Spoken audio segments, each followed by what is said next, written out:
ಕರ್ನಾಟಕ ಕಾಂಗ್ರೆಸ್ ಪಾಲಿಗೆ ಟಿಕೆಟ್ ಆಯ್ಕೆಯೇ ಕಗ್ಗಂಟಾಗಿದೆ. ಒಂದೊಂದು ಕ್ಷೇತ್ರದಲ್ಲಿ 3-4 ಜನ ಆಕಾಂಕ್ಷಿಗಳಿದ್ದು ಯಾರನ್ನ ಆಯ್ಕೆ ಮಾಡಬೇಕು ಅನ್ನೋ ಗೊಂದಲ.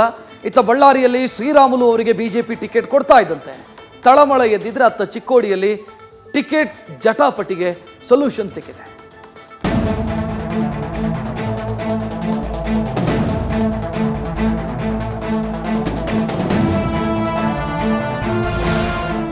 ಎಲೆಕ್ಷನ್ ಬಿರುಗಾಳಿ ಗಣಿನಾಡಿನ ಧೂಳಿಗೆ ಸವಾಲೊಡ್ಡಿದೆ. ಒಂದ್ ಕಾಲದಲ್ಲಿ ಎಲೆಕ್ಷನ್ ಅಂದ್ರೆ ಬಳ್ಳಾರಿ ಅಂದ್ರೆ ಎಲೆಕ್ಷನ್. ಅದೇ ಬಳ್ಳಾರಿ ಈಗ ಲೋಕಸಭಾ ಕದನಕ್ಕೆ ಹೊಸ ಗತ್ತು ಗೈರತ್ತಿನೊಂದಿಗೆ ಸಜ್ಜಾಗಿದೆ. ಬೈ ಎಲೆಕ್ಷನ್ಗಳ ಸರದಾರ ಮಾಜಿ ಸಚಿವ ಶ್ರೀರಾಮುಲು ಈಗ ರಾಜಕೀಯ ಅಸ್ತಿತ್ವಕ್ಕಾಗಿ ಪರದಾಡ್ತಿದ್ದಾರೆ. ಎಲ್ಲದರ ಮಧ್ಯೆ ಕಾಂಗ್ರೆಸ್ ಪಾಲಿಗೆ ಲೋಕಸಭೆ ಟಿಕೆಟ್ ಕಗ್ಗಂಟಾಗಿದೆ.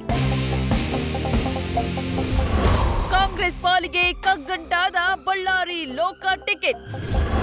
ರಾಮುಲು ಬಿಜೆಪಿ ಟಿಕೆಟ್ ಘೋಷಣೆ ಬೆನ್ನಲ್ಲೇ ತಳಮಳ.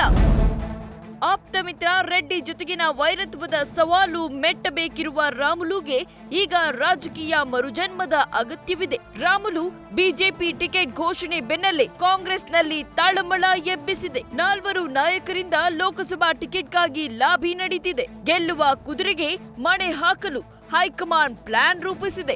ಸಹೋದರ ವೆಂಕಟೇಶ್ ಪ್ರಸಾದ್ಗೆ ನಾಗೇಂದ್ರ ಟಿಕೆಟ್ ಕೇಳ್ತಿದ್ದಾರೆ. ಆದ್ರೆ ನಾಗೇಂದ್ರ ಸ್ಪರ್ಧೆಗೆ ಹೈಕಮಾಂಡ್ ಒತ್ತಡ ಹೇರುತ್ತಿದೆ. ಬಳ್ಳಾರಿ ಲೋಕಸಭಾ ಕ್ಷೇತ್ರದ ಕಾಂಗ್ರೆಸ್ ಟಿಕೆಟ್ಗೆ ಫೈಟ್ ಹೆಚ್ಚಿದೆ. ಬಳ್ಳಾರಿ ಲೋಕಸಭೆ ಟಿಕೆಟ್ಗಾಗಿ 4 ನಾಯಕರಿಂದ ಲಾಬಿ ತೀವ್ರಗೊಂಡಿದೆ. 4 ಪೈಕಿ ಯಾರಿಗೆ ಟಿಕೆಟ್ ಕೊಡಬೇಕು ಅನ್ನುವುದೇ ಹೈಕಮಾಂಡ್ ಟೆನ್ಷನ್ನಲ್ಲಿದೆ. ಭಾರತ್ ಜೋಡೋ ಬಳಿಕ ಕಾಂಗ್ರೆಸ್ ಪರ ಅಲೆ ಉಳಿಸಿಕೊಳ್ಳುವುದೇ ದೊಡ್ಡ ಸವಾಲಾಗಿದೆ. ಹೀಗಾಗಿ ಸಚಿವ ನಾಗೇಂದ್ರ ಕಣಕ್ಕಿಳಿಸಲು ಹೈಕಮಾಂಡ್ ಯೋಚಿಸುತ್ತಿದೆ. ಆದ್ರೆ ಲೋಕ ಕದನಕ್ಕಿಳಿಯಲು ಸಚಿವ ನಾಗೇಂದ್ರ ಹಿಂದೇಟು ಹಾಕ್ತಿದ್ದಾರೆ. ಬಳ್ಳಾರಿ ಕಾಂಗ್ರೆಸ್ದೊಂದು ಕಥೆಯಾದ್ರೆ ಇತ್ತ ಬೆಳಗಾವಿಯ ಚಿಕ್ಕೋಡಿ ಕ್ಷೇತ್ರದ್ದೇ ಇನ್ನೊಂದು ಟೆನ್ಷನ್. ಈವರೆಗೆ ಅರೆಮನಸ್ಸಿನಲ್ಲಿದ್ದ ಸತೀಶ್ ಜಾರಕಿಹೊಳಿ ತಮ್ಮ ಪುತ್ರಿಯನ್ನ ಚಿಕ್ಕೋಡಿ ಲೋಕ ಕ್ಷೇತ್ರದ ಅಭ್ಯರ್ಥಿಯಾಗಿಸಲು ಸಮ್ಮತಿಸಿದ್ದಾರೆ ಅಂತ ಗೊತ್ತಾಗಿದೆ. ಚಿಕ್ಕೋಡಿಯಿಂದ ಪ್ರಿಯಾಂಕಾ ಕಣಕ್ಕಿಳಿಯಲು ಸಿಎಂ ಡಿಸಿಎಂ ಒತ್ತಡ ಹೇರಿದ್ದಾರೆ. ಹೀಗಾಗಿ ಸಿಎಂ ಸಿದ್ದರಾಮಯ್ಯ ಮತ್ತು ಸಚಿವ ಸತೀಶ್ ಜಾರಕಿಹೊಳಿ ಈ ಬಗ್ಗೆ ಚರ್ಚೆ ನಡೆಸಲಿದ್ದು, ಚರ್ಚೆಯ ಬಳಿಕ ಪ್ರಿಯಾಂಕಾ ಹೆಸರು ಅಧಿಕೃತವಾಗುವ ಸಾಧ್ಯತೆ ಇದೆ.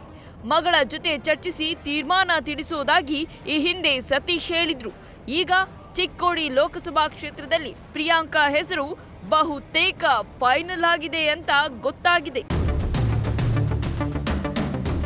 ಒಟ್ಟಾರೆ ಚಿಕ್ಕೋಡಿಯಿಂದ ಪ್ರಿಯಾಂಕಾ ಜಾರಕಿಹೊಳಿ ಸ್ಪರ್ಧೆ ನಿಶ್ಚಿತವಾಗಿದೆ. ಜಾರಕಿಹೊಳಿ ಸಹ ಸಮ್ಮತಿ ಸೂಚಿಸಿದ್ದು, ಚಿಕ್ಕೋಡಿ ಕ್ಷೇತ್ರ ಮತ್ತೊಮ್ಮೆ ರಾಜ್ಯದ ಗಮನ ಸೆಳೆಯಲಿದೆ. ಬಳ್ಳಾರಿಯಿಂದ ಶಿವಾನಂದ್ ಜೊತೆ Srikanth, news first, Belagavi. News first ನಿರ್ಭೀತಿಯಿಂದ ನಿಮ್ಮ ಪರವಾಗಿ.